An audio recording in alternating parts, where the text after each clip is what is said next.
Lady Gaga had it on her bed behind her. I was pretty annoyed that she didn't actually wear it.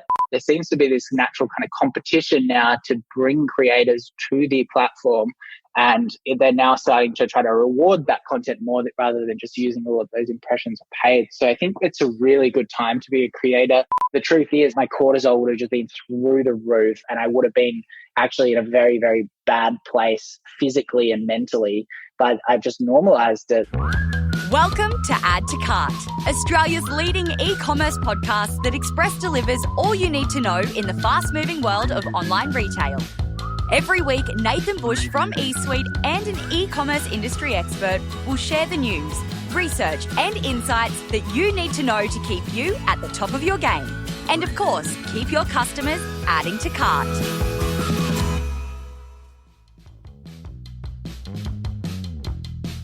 Hello, everyone, and welcome back to Add to Cart. I feel like I've been on a little royal tour of the Australian East Coast over the last couple of weeks. It was brilliant to have our e-commerce socials in Brisbane, Sydney, and Melbourne 3 nights in a row. That was just the most ridiculous idea, but it was so good to catch up with everyone who came along. We got around 50 people along to each social event, which was awesome. Great size, good chats, beer or two along the way, but just so nice to have everyone back in person and being able to share those moments and have those casual chats. So thank you if you came along. Thank you if you introduced yourself. A few people I didn't get to talk to, but please make sure you keep an eye out on eSuite's socials because we are definitely going to have more events coming up throughout the year and maybe to some more regional locations outside of the big metros. If you've got suggestions, make sure you hit me up. Tell us where you want us to have our e-commerce socials. We'd love to make sure that we have events for people who can't normally get to events as well. Anywhere there's an e-commerce community. All right, on to this week's guest. This week's guest was actually a bit of an enigma to me because most of the guests that I have on, I've talked to them before online or in person or know through the industry. I actually didn't have any connections to this week's guest. So I really didn't know a lot going into the chat, apart from everything that I saw in the news, because you will know them. This person is a self-made millionaire who taught himself e-commerce. His first business became a major trend when it hit the market in 2018. And thanks to his hard work, it hasn't really gone away. Davie Fogarty is the founder of the Oodie. Now, don't be embarrassed. You might have one. You obviously have seen one. You know about them, but put your hand up if you own one. They are the original oversized wearable blanket that turned Davie's last $500 into a $250 million business and now sits inside the Davie Group alongside other brands he's developed such as Pup Naps, Zoe Tech, Australian Furniture Warehouse, and more. Davie is one of Australia's youngest, most successful entrepreneurs, and he is so generous with his knowledge. He shares today how he's made the Oodie to become a fad, to ride the wave, but also turn it into a brand that means it's stuck around. He also shares what he sees as the biggest threats to your e-commerce business, lots around that, and why he's a little bit disappointed in Lady Gaga. It's got nothing to do with A Star Is Born. That movie is perfection. Davie blew me away with how knowledgeable and in-depth he was able to get with all facets of e-commerce, but especially product selection. And if you've seen his YouTube or TikTok videos, you might have a preconceived notion that he's a bit of a know-it-all, maybe a bit arrogant, but I can tell you that it cannot be further from the truth. I found Davie just so incredibly generous and humble, and I'm really, really glad that I got to meet him and have this chat. So, thanks to our partners, Shopify Plus and Signet, here's our conversation with Davie Fogarty, founder of the Oodie. Davie, thank you for joining us on Add to Cart. Thanks for having me. I've got some very excited community members when I said, I've got Davie joining us. Does anyone have any questions?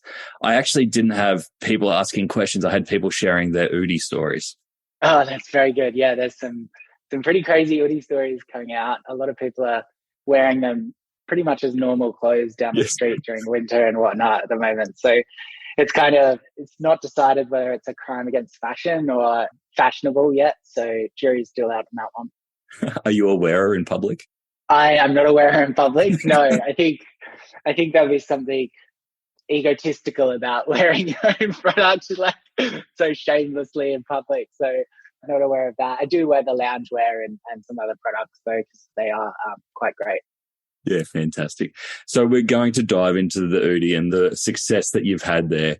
But first, I thought we'd set the scene if we can. The Oodie is one of your ventures under the Davie Group. Can you share with us what the Davie Group looks like and how that's set up? Yeah, so the Davie Group is a holding company that I set up. It initially was really three major e-commerce brands, which was Oodie, Pup Naps, and Calming Clinkers, all of which I started. The Oodie, we'd never raised funding, and we were because all of them grew so quickly in the early stages, we ended up having to make some pretty strong decisions about where to focus on. And the Oodie just kept growing and growing and growing so quickly. So while we've also got another brand that does about 20 million top line revenue called Outdoor Play, which is based in the States. It sells outdoor equipment like water sports equipment. But the truth is, in terms of the value, the Oodie is just so big a part of the holding company. But all of these other brands that we've got cooking and a couple of other startups that I've got as well, kind of the seeds for the future. And Oodie is kind of the main company within the group that provides the most profits. Gotcha. And can you give us an idea on how big the Oodie is today? Yeah, so about 170 million top line, 10-15% EBITDA. Amazing. When you first came up with the idea, did you ever imagine it could be that big? Look, it's an interesting one. No, to be frank. I think what e-commerce can just grow so quickly, as everyone knows. We had a couple of lucky breaks. There's no doubt about that as well. COVID accelerated the e-commerce industry as overall. But yeah, we executed really well. We focused on global diversification, product diversification, got our kind of product flywheel cooking. So yeah, but no, we feel very blessed, feel very lucky that it grew to the size that it did. Yeah, and there's obviously some real smarts and process behind what you're doing there with such a diverse range of brands. When you say that they grew early and grew quickly, what do you put that success down to? Because a lot of founders, especially when focusing on one brand, they grind for a long time before having that moment. Sounds like you've got a bit of a formula there. Yeah, it all comes down to product selection, and it's down to where the product is or the trend is in the lifespan. So people are generally solution or product aware, but they just might not be brand aware yet. So launching a brand at that time is really ideal. And especially when you use the platforms that you plan to be advertising through, such as Facebook ads, to guide that decision making around the product selection. Because if there's already product channel fit as well as, product market fit, it can just grow really quickly through Facebook, which is undoubtedly the most powerful advertising tool to have ever existed. So that was my framework initially. I think and I'm trying to build software at the moment to create that entire process from trend selection. But I think one thing that I underappreciated is how hard these businesses are. Like getting sales in the early stages doesn't necessarily mean it's going to be a long sustainable business. You're going to have to grow a team. You're going to have to build a brand so that you can continually create new products and reinvigorate the audience. That level of execution is something that I underappreciated. So while these brands were doing almost $10 million in their first year, they needed a lot of execution over many, many years. So that's something that we're getting very good at now. Probably underappreciated how hard it was in the early stages. Yeah, because I bet you had your fair share of people saying to you that the Oodie was a fad or a trend and it wouldn't be a long-term business. It is hard when so many people say that, and sillier things have died out earlier. I'm not one of these people that can predict trend longevity very well. I'm not one of those people that thinks that I know what consumers want before they ask for it. But yeah, it was very difficult with lots and lots of people saying you should sell this business because it's going to go. And, I looked at doing that, but nobody would touch it because, even for 5-10 million, we ended up getting some offers a bit over that mark. But yeah, people wouldn't even touch it because they thought it was going to be a fad as well. And it's just grown and grown and grown. I think there's what was unpredicted was that it was going to become a category within itself. So there's the wearable blanket category, but I think you wouldn't put the dressing down as a wearable blanket category. And I think like that Oodie block is so perfect, just like hoodies are perfect in themselves and are timeless in themselves. And I think that's what everyone underappreciated, and me included. So it'll be interesting to see if that block now becomes really just kind of universal in nature and sticks around similar to the dressing gown, of which, being synonymous with that block will be quite valuable in itself. Yeah, and then obviously the idea that the Oodie is the Kleenex or the Dyson of that category. You mentioned some of the different products there, categories. We've got pets, we've got loungewear, we've got outdoor gear.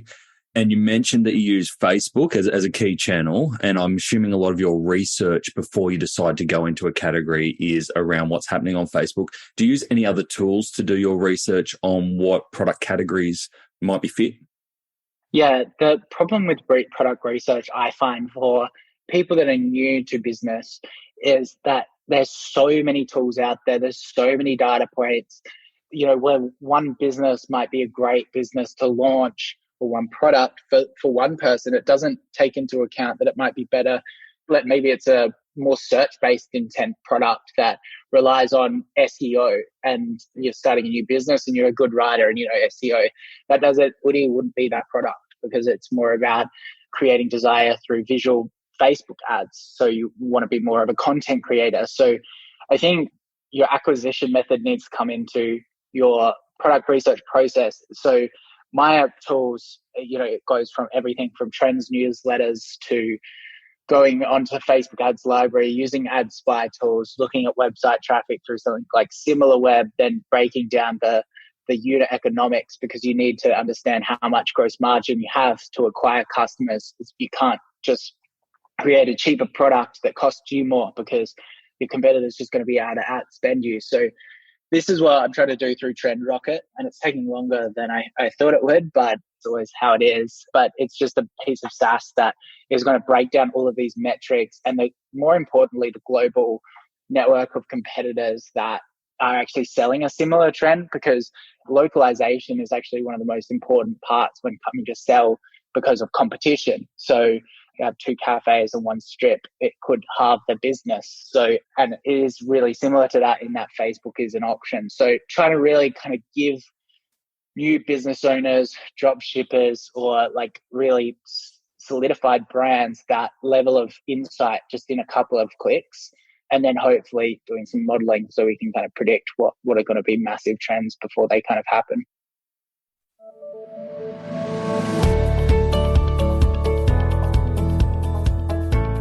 We know that customers are going to be more price conscious in 2023, but it doesn't mean that they've lost their soul. Shopify conducted a global survey to understand customer trends and found that Australian customers are actually the most passionate about buying locally to reduce their carbon footprint. And while price pressure won't go away, the research showed that the majority of Australian customers will wait longer for delivery and recommend a product that is sustainable at its core. We're such a good bunch here, aren't we? To view more resources to help with your 2023 planning and see how Shopify can take your e-commerce business to the next level, visit shopify.com/au today. What's your reasoning for creating Trend Rocket rather than keeping all these secrets to yourself and just creating more brands?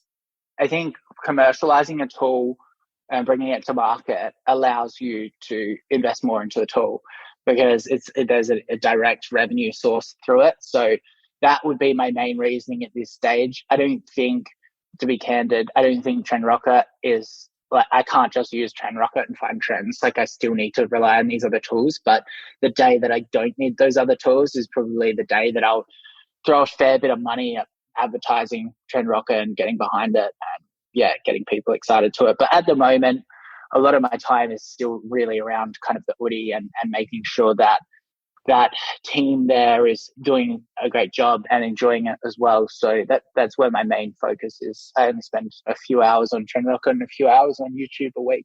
Yeah, that makes total sense. Going back to products and selecting products, do you have any hard and fast rules around ruling something in versus ruling something out when you're either at a category level or at a product level? Yeah, I mentioned one before, but I'll definitely mention again is gross margin, making sure that you have enough money to acquire customers on a platform.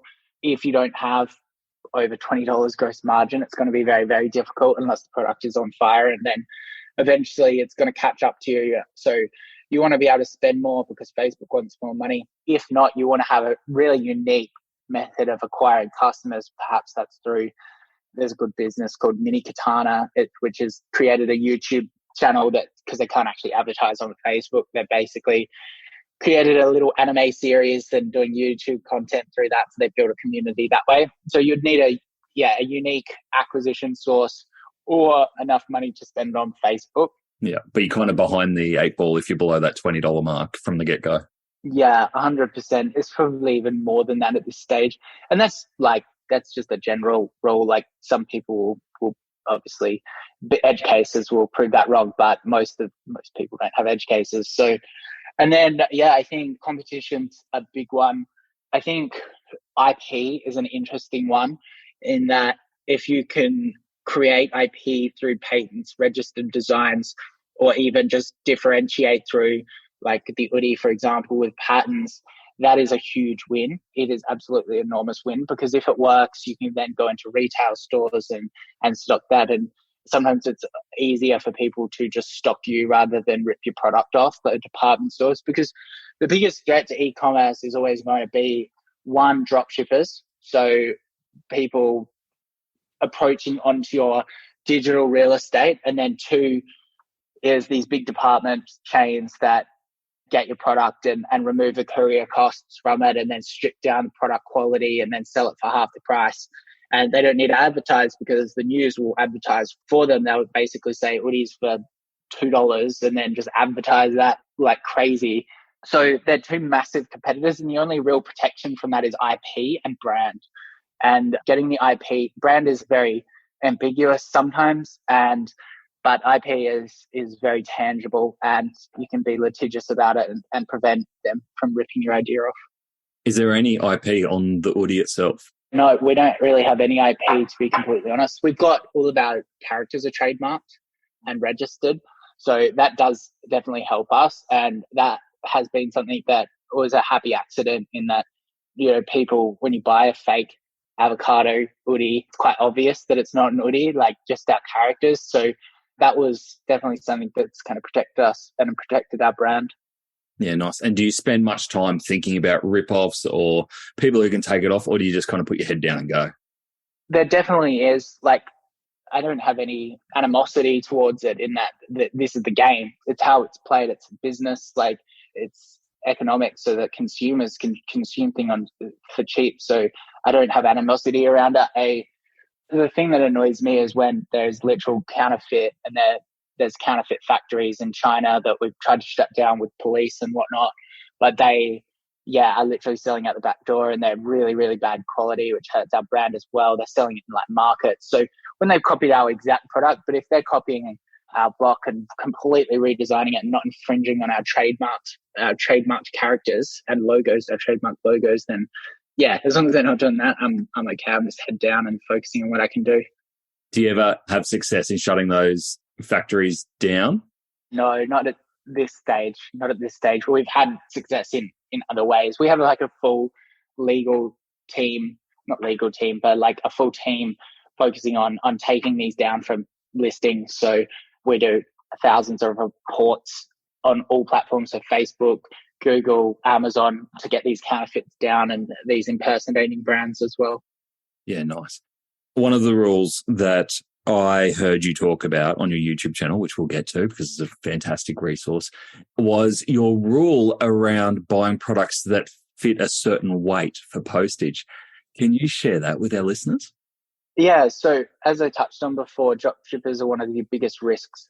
So if you don't have IP, and your chances are your product is going to be, and they won't just, what I was talking about before as well, like they won't just your product from a different factory and shoot it in a different way. They will download your Facebook ads. They will download your website.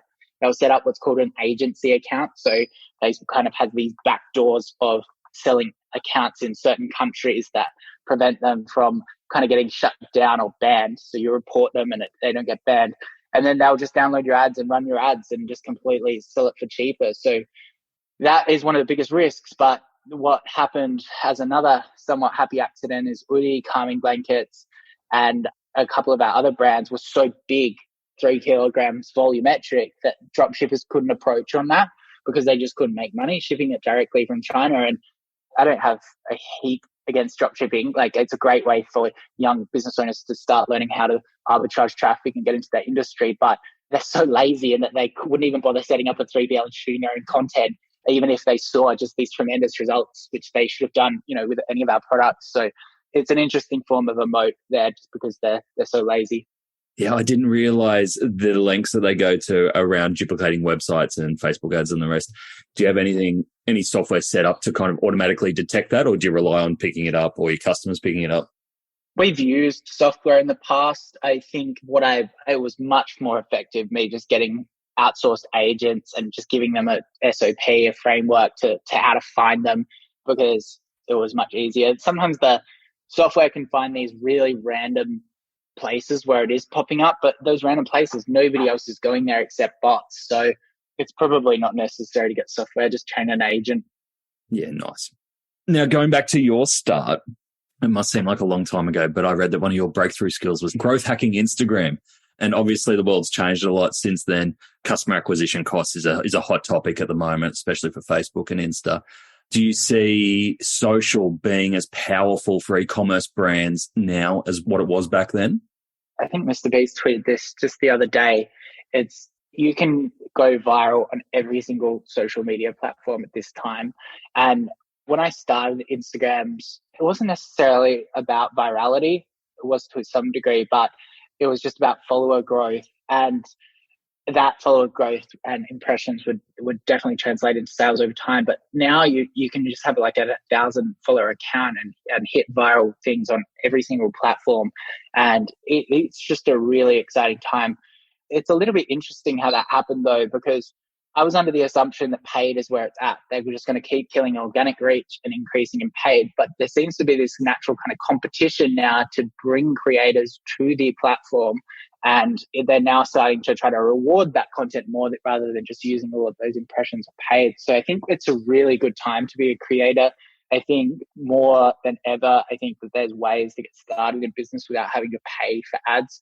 But there's nothing that I enjoy more than the set and forget nature of buying basic ads and just setting up a budget and manipulating that budget over time to get the best possible profit for the business. So I think if I had to do anything, I'd probably learn paid again before I learned organic. But you can learn both at the same time. They lend each other very well to each other. I think a lot of our listeners will be, have that little moment of joy hearing that there's still life in organic reach on social. From your experience, what do you see in terms of that creative content really cutting through for e-commerce at the moment? Yeah, so I think the easiest one is the TikTok Reels format. Yeah, so TikTok and Instagram Reels, where you're really kind of just utilizing the product in its most purest form. And that's why I talked about it before, like product channel fit as well. If there is some kind of, paint that or like soap that works super, super well. I went viral on YouTube. I showed how easy it was to go viral on TikTok with a cleaning paste. And, that sold a fair few units as well. So I think, selecting your product, making sure that it lends itself well to that. And then the other, I guess on the other side of it as well, education in the more text format. So Twitter and LinkedIn both have the same format. And the tweet format works really well on Instagram as well, where you're just tweeting out education and talking about the subject at hand or similar subjects. And posting them on LinkedIn, Twitter, and Instagram Reels. Yeah, so really just offering value and a bit of surprise. Yeah, 100%. Great. And then when you translate that to listing products online, because I had a look at the Oodie site and you've got some really nice product pages there. What's your secrets to a fantastic product page?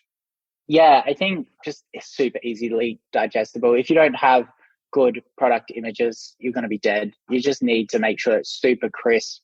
I think the best path is to survey your customers, realize what their main questions are, and then just put them in the bullets as high as possible. So one good example is like with the Oodie, people are like, I don't know if it fits us. And we had one size fits all 40 times on the page. So we ended up putting that as the number one bullet in big bold letters. And it's like one size fits all. So don't assume that people are reading the landing page at all. You can use images within images. So you could use, for example, you got a photo of the Oodie. You could use a little circle to show where it's a real close up of the Sherpa fleece inside to say like super soft, or, you know, that could be the one size fits all image. So that, because people are actually going to look at the product images. So that's a good way to cut through the noise. Study some copywriting principles, go to your competitors, just kind of break those down and just make sure it's really, really fast as well. Make sure you're not clogging up your entire website with lots of different apps. Ever scrolled through an e-commerce packaging website for fun? Nah, me neither. Until today. Packleo is putting the joy into the packaging game. So let's play a game. I'll tell you the name of the Packleo product, and you have to try and guess what kind of product they are. Fairy floss, compostable mailer, queen bee, honeycomb padded mailer. Here we go. Gummy shark, water activated tape. Now, if my jaded self thinks that this packaging is fun, imagine what your customers will think. Packleo is also eco-friendly, Australian-owned and operated, with same-day dispatch and 14-day returns. Now, that's pure joy for everyone. Check out the Packleo range of e-commerce packaging options at packleo.com. That's Packleo, Packleo, packleo.com. Do you give much thought to SEO copy for those product pages? If you're trying to get SEO traffic, worry about your SEO.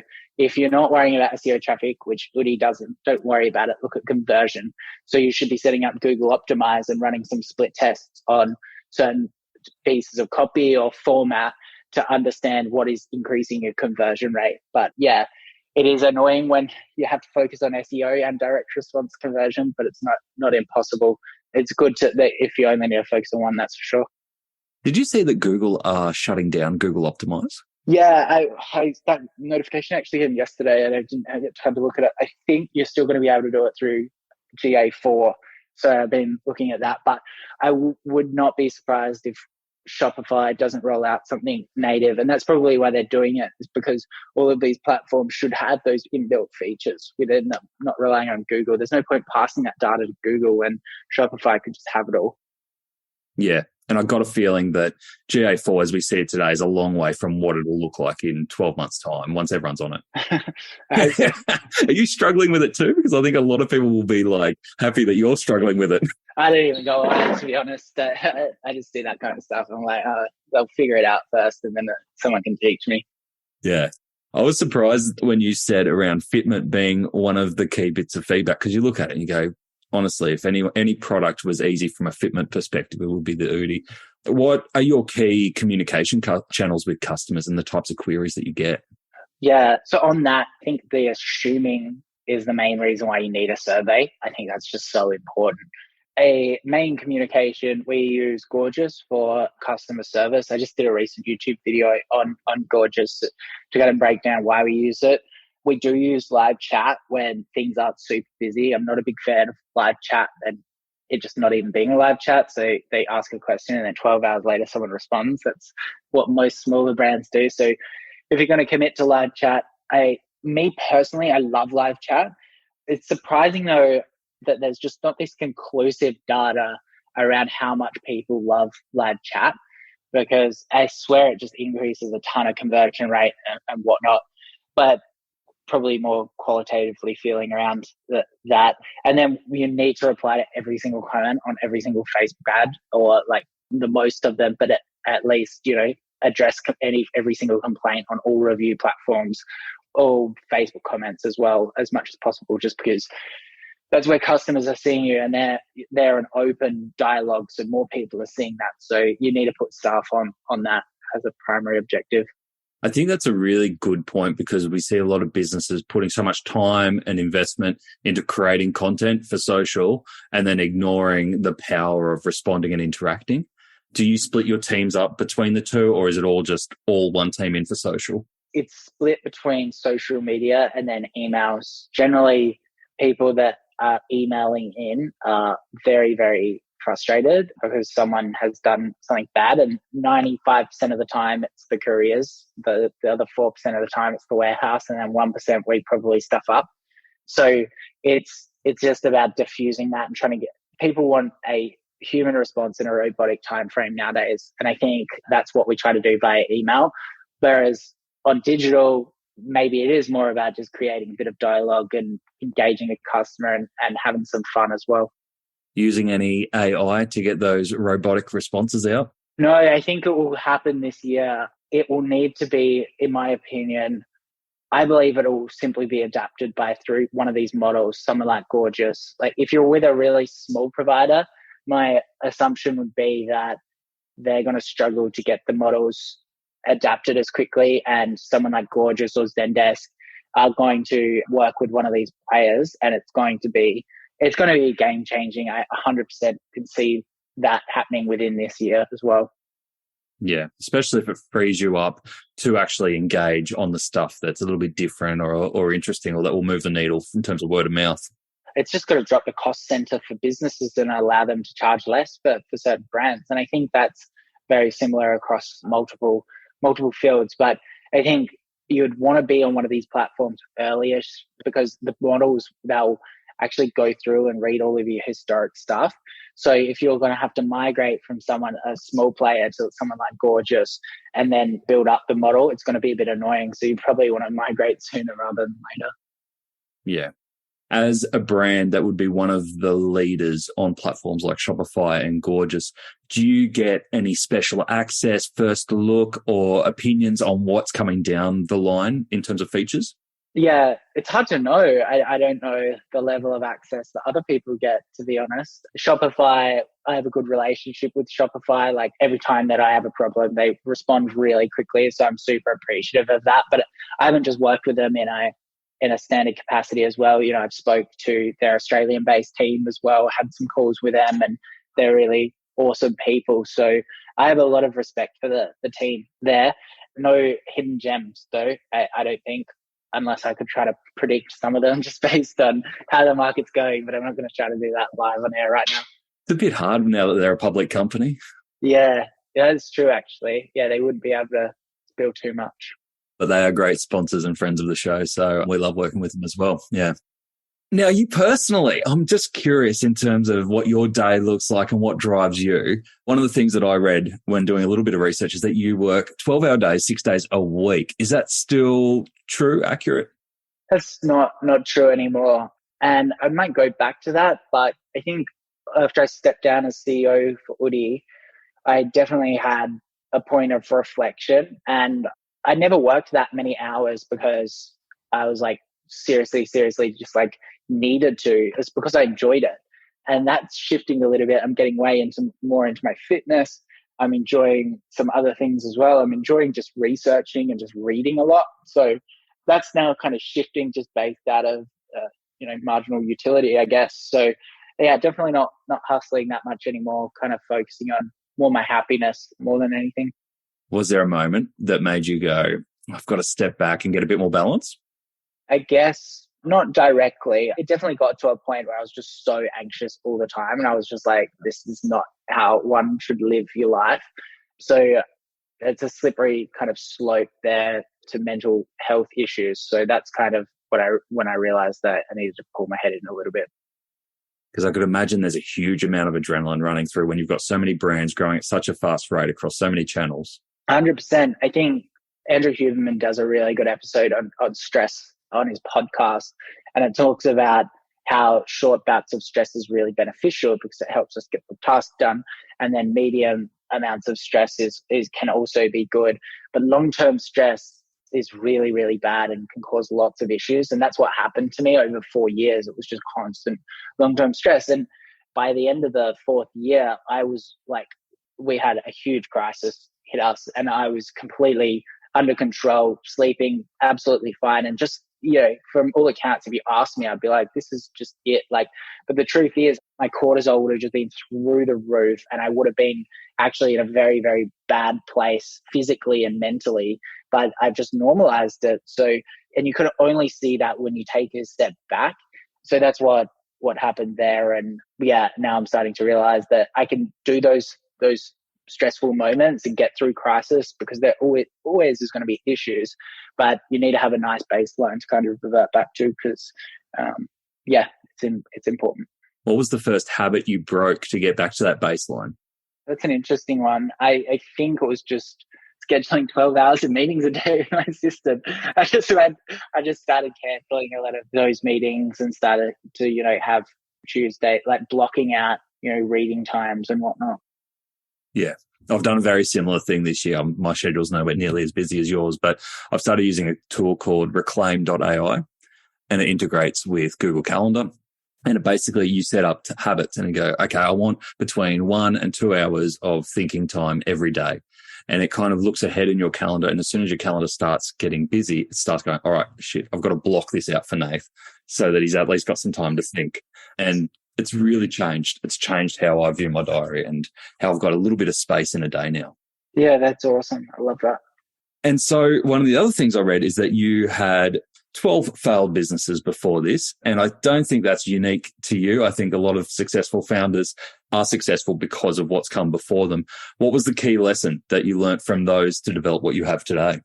Yeah, it's interesting how you ask anyone that doesn't do business and they would assume that 12 failed businesses is unique.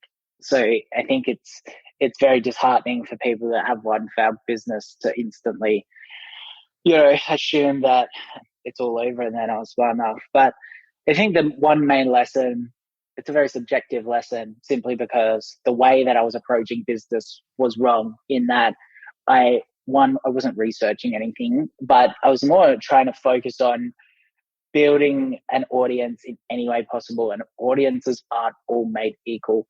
Audiences, for example, if I bought an email list or like created a hacky giveaway on Facebook and got all of those emails and then tried to sell them something, that is basically permissionless marketing, and it just doesn't work. So I think really focusing on building a quality audience in terms of how relative they are to the product itself, and then also, how engaged they are. I think that they're two major lessons.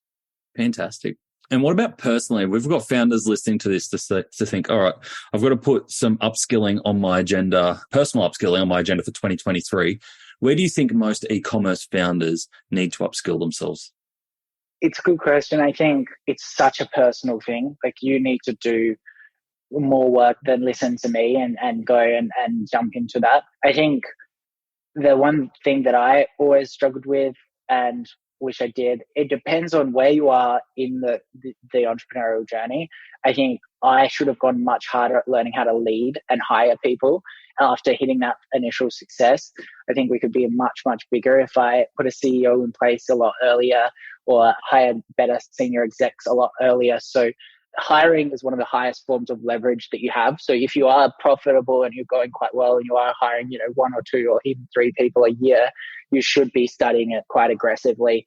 And then also how to manage them as well through an OKR system, KPI, SMART goals. It doesn't really matter as long as you're getting the best out of the person, and learning a lot more about that. Do you do anything different in your hiring process to qualify someone as someone who would be great for the Davie Group? We do psychometric tests for senior staff, and I think that is important. There is so many different things you can do. You can do so many exams. You can do type tests for customer service. I think my main lesson is that the best employees generally aren't the ones applying via LinkedIn, because they're not looking for work because they're so happy, because they're so good at what they do. Their managers look after them. So you need to get out there and really kind of aggressively pursue people or just network with people. And when the time is fits for both of you, extend a good job offer and increase their salary onto what they're on. So that's a positive sum fund for everyone. So yeah, that's my main thing is don't be afraid to poach, especially from an earlier age. You're speaking my language as a recruiter. There's people, you know them over years. You know them for a long time. You understand what motivates them. They understand your story. They understand what your brand stands for. And when the time comes and it's right for both parties, it comes together beautifully. Exactly. So at the moment, we mentioned that you've got the YouTube channel, that you're pumping out content, that you've got the software play, and obviously you are taking what you've got and what you've learned over the years and trying to help other e-commerce founders be successful. Why is that important to you? I think initially when I started the YouTube, I'm a massive introvert, and I actually I didn't like getting out there and telling my story too much because I feel like I'm talking about myself way too much, as I just spent an hour on a podcast talking about myself. But it's ironic, isn't it? Been awesome. Thank you. Yeah. But I think it just creates such amazing opportunities for not just myself, but other people as well, just learning the journey. I wish that I had YouTube. YouTube existed when I started, but probably not to the extent that it is now in terms of tutorials and stuff. So I also don't like the predatory nature of a lot of the courses out there, people kind of selling repackaged PDFs to entrepreneurs that have $500 in their bank, charging them all $500, and then they could have used that for ads. So I don't like that. It's not all selfless reasons. Like I wanted to create deal flow. I wanted to create employee flow for the group. And I wanted to meet cool new people so I can learn from them as well. So all of those perks from YouTube, in terms of monetizing it, it's really not a priority in any way at this stage. But eventually it could be a big business. But I'd want to make sure that what I'm selling is relatively unique and big for the world as well. Yeah, fantastic. There's some really great guides in there, from how to use Shopify to copywriting for products, running Facebook campaigns. So we'll put a link in the show notes if anyone wants to follow that up and have a look. We're coming to the end of our interview, and it's been so good. I feel like we've crammed so much into a short amount of time. So thank you. And thank you for talking about yourself, because it actually is useful. We would have been lost without it. What product categories have you got on the top of your mind? What do you think is going to boom post-COVID 2023? Yeah, I think it's already happening. People are getting out of their house, which is exciting. So I think those categories will begin to grow, formal wear, those kind of things will start to grow again. I think mindfulness is going to be continually growing category over the next 5 or so years, happiness, and really focusing on that because of the mental health issues that the recent 2 years has created. It has created a lot of problems. I think the solo gig entrepreneurial space will continue to grow as well. I don't think that that's done, even though the Shopify share price has reverted. I still think that there's going to be a huge gig and creator economy over the next couple of years as well. So I'm excited about that. And then I think AI is just going to cause a ton of disruption. So as everyone has now realized through the power of Midjourney and Stable Diffusion and ChatGPT-3, I think that there's going to be some interesting things there. So right now I'm actually kind of sitting on the sideline in a lot of ways. There's a few companies that are coming to me to invest and whatnot, but I'm just kind of a little bit tentative of what's going to happen over the next 6 months. So just focusing on my core businesses that I have a lot of information about and investing in them at this stage. That's really interesting, kind of, and we're seeing a lot of that in market, is just make sure everything's pumping through as per normal, hitting targets without overextending. That kind of feels like it's the theme at the moment. Personal question, one that was interest to me: who's your favorite celebrity that you've seen wearing an Oodie? Lady Gaga had it on her bed behind her. I was pretty annoyed that she didn't actually wear it. But yeah, there's not actually that many celebrities that I've seen wearing them. I think we need to push it more. Yeah, I wanted to get Rebel Wilson for a commercial with it. I think she just embody it so well. Just make it really, really funny and do a big commercial with her. But I struggled to get through to our agent and kind of gave up. But maybe on the cards this year. So good. Davie, you have shared so much. Thank you for being so generous with your lessons and your knowledge. What's next? What's on your radar for the next 12 months for yourself and the Davie Group? Yeah, I might move up to Noosa for a year. I think it's pretty nice here at the moment. So move up from Adelaide and relax, focus on YouTube. I'll probably launch 1 or 2 brands, but just, yeah, as I said, keeping my head down and focusing on my existing brands. I might acquire a couple of brands as well. I love that. I might just chill out in Noosa. I might start a brand or 2, acquire a couple, but I'll chill out for in Noosa for a bit. I'll do it while chilled in Noosa. Awesome. Now, Davie, if people have heard this and either want to see your content, get in touch, what's the best way for them to do so? YouTube, Twitter, LinkedIn, Instagram, just Davie Fogarty. And yeah, happy to help in any way I can. Here to help. Beautiful. We'll put all those links in the show notes. Davie, thank you for joining us on Add to Cart. Thanks, mate. I hope you enjoyed that one as much as I did. I had no preconceived notions going in. I was a little unsure, if I was honest, but I was blown away by that chat and really could have gone on for a lot longer. Who would have thought that wearable blankets would turn into that? But I guess you can see where it all comes from once you meet Davie and understand how he thinks. All right, 3 things that I got out of that chat with Davie. Really hard to narrow them down. But number 1, product selection criteria. You can tell that Davie was so passionate about this, and I loved that he shared some of the detail around how to select products and the categories that he goes after. Everything from SEO viability to the ability to make a brand out of a product, and even things like postage weight, which I thought was fascinating. And the insight that he had around having products that can't be ripped off by the big end of town, like the department stores, and also not being able to be ripped off by smaller dropship businesses was an interesting conundrum. If you're interested in the tool that Davie mentioned, it was Trend Rocket, which can be found at trendrocket.io with subscriptions starting from $39 per month. Number 2, change the way you work to avoid long-term stress. Cancelling meetings and blocking out reading time was one of Davie's key tips. And he said he got to a point where he was just so anxious all the time and realized that this is not the way that he should live. And I've recently had a very similar experience moving into 2023. And I've taken the time to make sure that I schedule in email breaks, thinking time, and God forbid, even some lunch time. And for me, what I've learned is you don't just have to schedule that time, whether it's reading, lunch, thinking. You need to protect and prioritize it. It's so easy to give it away when someone else asks for it, but it is just as important, and your meetings will be so much better if you get a little bit of your own time in balance with time for everyone else. All right, number 3, don't be afraid to poach good people. Davie was singing a tune very close to my heart when he said this, and he said that the best employees aren't the ones that are applying via LinkedIn. You need to get out there and aggressively pursue people, and don't be afraid to poach. And I think he is 99% right there, is that the best people aren't cruising seek. The best people are head down, bum up, doing their job and really kicking goals. But I think the thing there is you don't actually have to be aggressive about it. Poaching doesn't have to be dirty. And I think you've got to think of it as a long-term game rather than just when you're in a bind and you need someone straight away.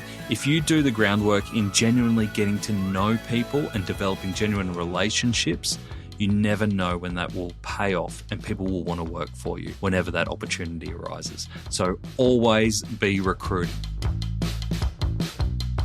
To get the highlights of today's episode, head on over to addtocart.com.au and sign up for our free newsletter.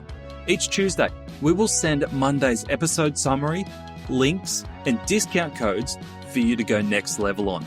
And if you're looking to explore your next e-commerce opportunity, come and visit us at eSuite. We're a dedicated e-commerce talent agency connecting the best e-commerce talent with the fastest growing brands in Australia. Head on over to eSuitetalent.com.au where you can download the free e-commerce salary guide and sign up to our weekly e-commerce job emails. Thanks for listening, and until next time, keep those customers adding to cart.